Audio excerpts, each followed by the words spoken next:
chansons, car notre vie entière est un culte agréable pour toi et toi seul, car tu en vaux la peine. Tu es digne et tu le mérites. Alléluia, Seigneur.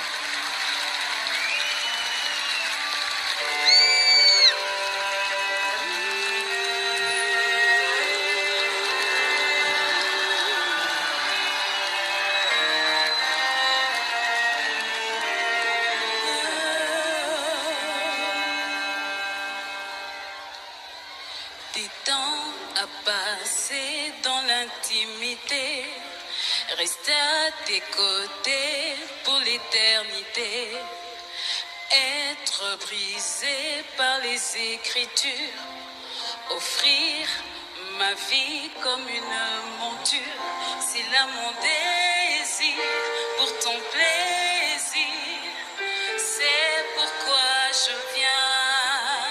Je sais comment attirer ton cœur. Aide-moi à donner. Je sais comment trouver du temps pour toi, même au milieu de la pagaille. Car j'ai mis de côté tous mes mots pour m'offrir moi-même mon sacrifice. Tout à toi, je me donne tout à toi. Je me donne en parfum, Seigneur. Je me donne en parfum pour toi. Je me donne. Shalom, shalom, shalom, que la paix et la grâce de l'Éternel soient avec nous en ce matin. Soyez bénis, soyez couverts de la faveur divine en ce matin, afin de toujours être les fruits de son amour, qui exprimons constamment son amour. Soyez bénis. Que la grâce toute-puissante soit avec nous en ce matin. Bien-aimés, en ce matin, notre méditation sera tirée du livre des Psaumes. Nous allons prendre le psaume 37 à partir du verset 25 au verset 26. Psaume 37 à partir du verset 25 au verset 26. Je lis la parole du Seigneur. J'ai été jeune et je suis vieux, et je n'ai pas vu le juste abandonné, ni sa semence cherchant du pain. Il use de grâce tout le jour, et il prête, et sa semence sera en bénédiction. Amen. Bien-aimés, en ce matin, dans ce psaume 37, David nous interpelle, le roi David nous interpelle sur quelque chose de la vie courante qu'il a remarqué depuis sa jeunesse. Depuis là où Dieu l'a appelé pour venir, avec tout ce que David a eu à traverser comme épreuve, comme difficulté, avant qu'il soit établi véritablement roi sur Israël. David nous dit qu'il a fait une remarque, c'est que le juste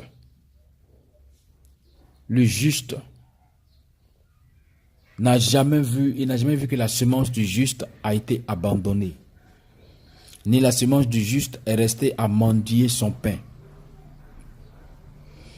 Bien-aimé, David nous interpelle sur quelque chose. La semence du juste. La semence, c'est la question de qu'est-ce que tu sèmes pour ta descendance, qu'est-ce que tu sèmes pour l'avenir, qu'est-ce que tu sèmes pour récolter demain quelque chose de positif. Tu me diras, non, je suis enfant de Dieu, je suis chrétien, mais cela ne suffit pas. Il s'agit ici de la loi de la semence. Car Jésus a dit, ce qu'un homme aura sémé, il le moissonnera toujours. Mon frère, ma soeur, qu'est-ce que tu sèmes afin de pouvoir moissonner cela les jours à venir, les mois à venir, les années à venir? Qu'est-ce que tu sèmes réellement? Est-ce que tu sèmes l'amour? Est-ce que tu sèmes la joie? Est-ce que tu sèmes la paix? Est-ce que tu sèmes l'abondance? Que sèmes-tu réellement? Car David n'a jamais cherché à s'aimer le négatif. David n'a jamais cherché à faire du mal. Là même où il a eu l'opportunité à plusieurs reprises de nuire à la vie de Saül, David a respecté l'onction que Dieu avait posée sur la vie de Saül. David a dit, l'Éternel a dit, tu ne feras point du mal à mon oint. Donc je n'ai même pas le droit de toucher à la vie de Saül. Et cela a été pour David plus tard comme une récompense. Mon frère, il faut savoir une chose, quel que soit ton moment de prière, ta dimension de jeûne, ce que tu sèmes, tu vas le moissonner toujours. Ce que tu sèmes, tu vas récolter cela toujours. Apprends à s'aimer ce qui est positif. Apprends à s'aimer l'amour. Jésus a dit que ce que vous voulez que les hommes fassent pour vous, faites-le pour eux. Il y a des personnes qui disent non, on ne m'aime pas, on ne m'apprécie pas. Mais toi-même, qu'est-ce que tu fais d'abord pour les autres? Est-ce que tu apprends à les aimer? Est-ce que tu apprends à les apprécier? Car c'est ce que tu veux qu'on fasse pour toi que tu fais pour les hommes.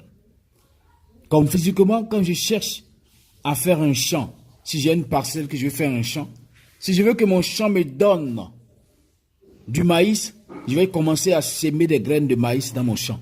Si je veux que mon champ me donne des ignames, je vais commencer à faire des buts pour mettre des boutures d'ignames dans mon champ. Alors, ce que tu veux récolter, commence déjà par le semer. Commence déjà par s'aimer cela. David a sémé tout ce qui était positif. Et la Bible déclare que David a été rassasié de joie et de bien. Parce que ce qu'il a sémé, il a récolté. Mon frère, ma soeur, je te parle en ce matin parce que ce que tu es en train de s'aimer, ne t'étonne pas si l'année prochaine, à cette même période, tu récoltes cela. Toute semence produit, toute semence a des effets. C'est pourquoi souvent quand on parle de la semence, les gens ont tendance à dire, ouais, les gens, non, on parle, oui, je sème, mais tu sèmes quoi exactement? Pour ta vie, pour ta maison, pour tes enfants, pour ta descendance, que sèmes-tu? Malgré tout ce qu'on te fait, est-ce que tu continues de s'aimer ce qui est positif? Car la parole de Dieu nous enseigne, Jésus a dit, bénissez même ceux qui vous maudissent. Pourquoi? Parce qu'il ne veut pas que tu sèmes le négatif pour récolter le négatif. Il dit bénis, même quand c'est pas bon, bénis. Même quand tu pleures, bénis. Même quand tu en souffres, bénis. Il dit, t'enseigne pour que tu sèmes tout ce qui est positif malgré les circonstances, afin que tu récoltes le positif. Il dit bénis, bénis, bénis. Ne maudis pas. Ne maudis pas. Ne maudis pas.